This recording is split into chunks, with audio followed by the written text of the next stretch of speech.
welcome to my channel. Today I will be demonstrating 10 techniques that are commonly used in watercolor painting. This footage is from a beginner's watercolor class that I am offering in my online art school. This first technique I'm showing you is a flat wash, using just one color. This is when you want to create an even wash over a large area. In this technique, I'm also showing you how to lift out the wet paint for soft clouds, so it is really two demonstrations in one.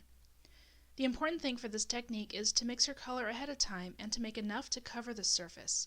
If you have to remix before you are finished, the paper may already be too dry and you won't achieve a smooth result. Before I show you the next technique, I want to share with you a little more about the course in my art school that I mentioned earlier. This free course will show you how to get started with watercolor painting, beginning with exploring only 6 pigments. It will show you how to make a color reference chart, how to make a wide variety of bright and neutral shades, and even the darkest shades, all from primary colors. It includes my recommended supplies list for papers, brushes, and other materials, and of course, this techniques demonstration in real time with more explanation. I even demonstrate a full-length, real-time painting tutorial of this desert galaxy scene where you can practice many of these techniques. Just go to the link in the description to sign up for the free class. Back to the demonstration video.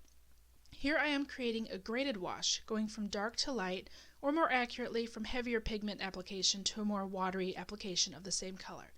Begin the same way as with the flat wash, but after each brush stroke, rinse your brush and wipe away the extra water. Keep doing this until it's as light as you want it. You may need to smooth it out in places, just make sure you wipe your brush after each stroke on the paper.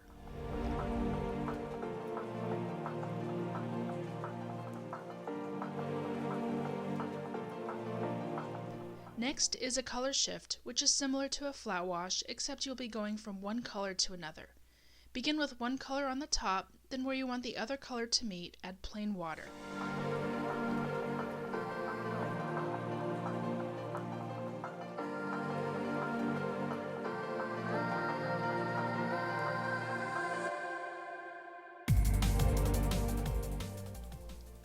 For the other color, start from the bottom and work your way up, and you'll meet in that wet area. And then just continue to blend out and have them meet in the middle until you get the blending effect that you are looking for.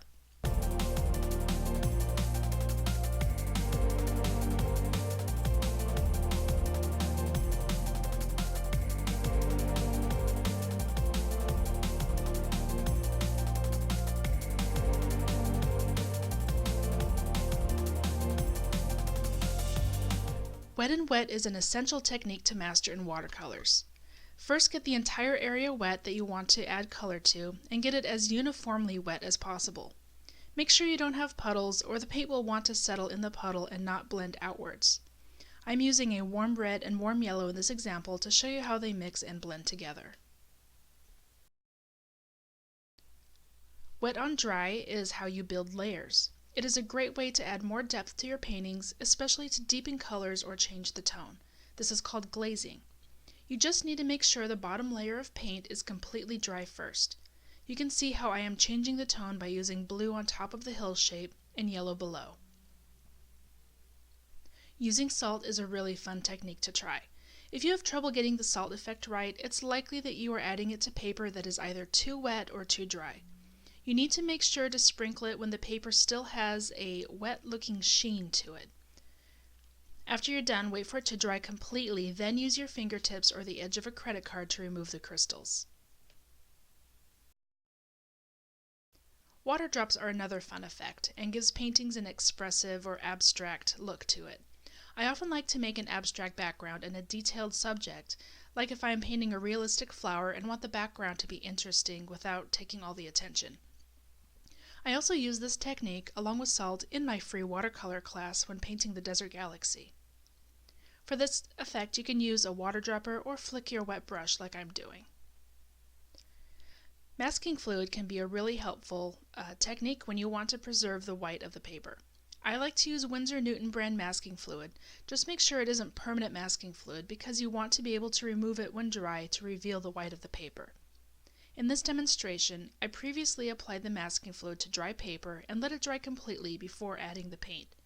When the paint is completely dry, you can remove the masking fluid with your fingers or an eraser. Gouache is like an opaque watercolor, and I like to use it sometimes to add highlights at the end of a painting. While masking fluid leaves hard edges, gouache can be subtly blended out. You can also use acrylic paint for this effect, but unlike gouache and watercolor, once it dries it can't be reactivated with water. So this is something to keep in mind when planning your painting. Finally, number 10, the last technique I will show you is negative painting. This involves painting around a shape rather than painting the shape itself. In watercolor painting, this helps the lighter subject to come forward, as in this leaf and stem demonstration. I am lightly drawing an outline, then painting around it, and I repeat this process again to get more depth.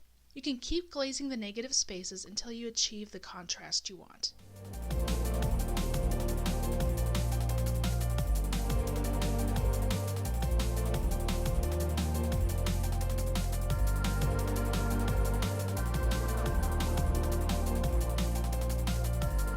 Don't forget to click the link in the description to enroll in my free Watercolor Painting with Confidence course, where you will learn techniques, color mixing, all the supplies you need to get started, and a full-length painting tutorial you can follow along with.